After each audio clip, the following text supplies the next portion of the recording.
దేవుడిని ప్రేమించాలంటే దేవుడు ఎవరో తెలియక ముందు సాకారంగా నిరాకారంగా దేవుడు తెలియదు. ఓంకారం అంటే తెలియదు కదా. ఇవన్నీ అమ్మో నాన్న దానికి సంబంధించిన గురువులో చెప్పాలి కదా.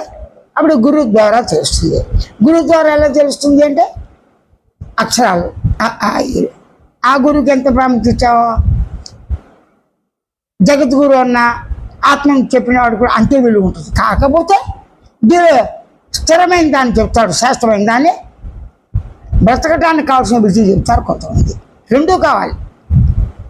రెండు అక్కర్లేదు అనుకున్నాం అనుకో, ఆహారం లేకుండా మునీశ్వరంతా చర్చ ఇస్తున్నప్పుడు వాళ్ళకి కావాల్సిన పానీయాలు ఏమీ లేకుండా, మధ్య ఇచ్చే ద్రవ్యాలు లేకుండా, వచ్చి వాళ్ళకి ఏమీ లేకుండా, మండపం లేకుండా యజ్ఞం చేస్తారా? వాటికి ఎంత ఖర్చు అవుతుంది కదా, రాజు వేయాలిగా. అంటే ఇవన్నీ ఉండాలి. ఇవన్నీ ఉండి శుభ్రంగా తృప్తి అయిన సత్సంగాలు చర్చలు పెట్టి ఇది కరెక్ట్, ఇది అబద్ధం, న్యాయశాస్త్రం కరెక్ట్, ఇది న్యాయం అని మనం నిర్మించుకుంటేగా. ఆ విధంగా నీ శరీరాన్ని గుర్తించడానికి చర్చలు ఎవరితో చేస్తావు?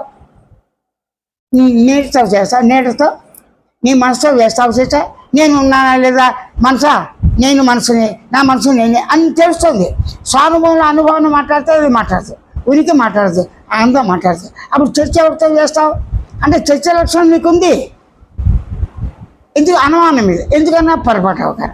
పొరపాటు అవగాహన అంటే నేను గమనిస్తూ గమనించేవాడు ఎక్కడ ఉన్నానని చెప్పి ఇంకొకరితో కావాలా? అక్కర్లేదుగా.